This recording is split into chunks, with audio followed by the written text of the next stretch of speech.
इस वक्त कोई भी एक ऐसा मुल्क नहीं है जो डोनाल्ड ट्रंप को रोक सके, उनकी आंखों में आंखें डालकर बात कर सके और डोनाल्ड ट्रंप को ये बता सके कि वो इस वक्त जो प्रेसिडेंट सेट कर रहे हैं वो पूरी दुनिया के लिए बड़ा खतरनाक है और पूरी दुनिया में एक थर्ड डेडलीस्ट वॉर का बायस भी बन सकता है। इस वक्त जो 27 ममालिक का यूरोपीय इत्तेहाद है, यूरोपीय यूनियन है, नेटो ममालिक हैं, कोई भी इस पोजीशन में नहीं है कि डोनाल्ड ट्रंप को रोक सके। कुछ थोड़ी बहुत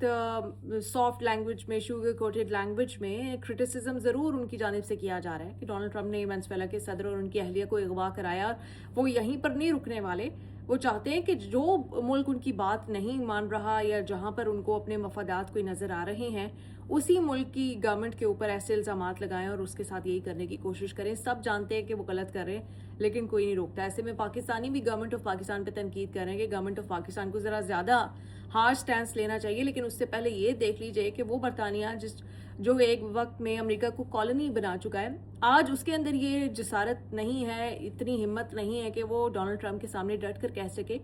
कि दुनिया के अमन के लिए सबसे बड़ा खतरा इस वक्त डोनाल्ड ट्रंप ही बनते जा रहे हैं। अब डोनाल्ड ट्रंप ग्रीनलैंड को एनेक्स करने की बातें कर रहे हैं। ग्रीनलैंड दुनिया का सबसे बड़ा आइलैंड है, जजीरा है। रेयर अर्थ मिनरल्स वहाँ पर मौजूद हैं और इस तरह की जो प्रेशियस मिनरल्स हैं वो मौजूद हैं। स्ट्रेटेजिकली देखा जाए तो बहुत ही अहम जगह है, जिसको जो डैनिश किंगडम है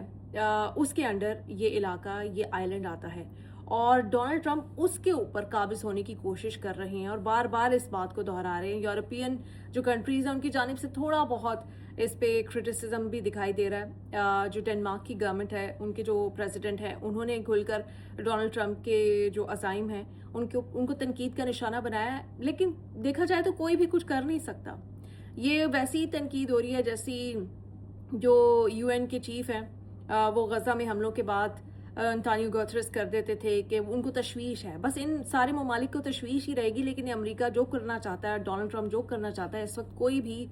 इस शख्स को ना रोक सकता है, ना रोकना चाहता है, ना किसी और मुल्क के मफादात के लिए, किसी और मुल्क की सालमियत के लिए अपने ताल्लुकात अमेरिका से ख़राब करना चाहता है। ये अब आप सब ने सोचना है कि एक शख्स,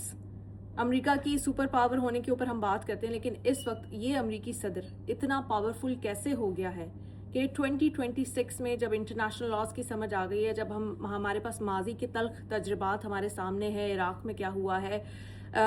इसके अलावा सीरिया में क्या हुआ है, क्यूबा में क्या हुआ है, सूडान में क्या हो रहा है, किस तरह से जो बैरूनी इन्फ्लुएंस है उसकी वजह से कंट्रीज तबाह होती हैं, आज उस शख्स के सामने खड़ा होने के लिए कोई तैयार नहीं है। और ये है इंटरनेशनल लॉ जो कि सिर्फ और सिर्फ यहाँ पर पावरफुल के लिए बनाया गया है।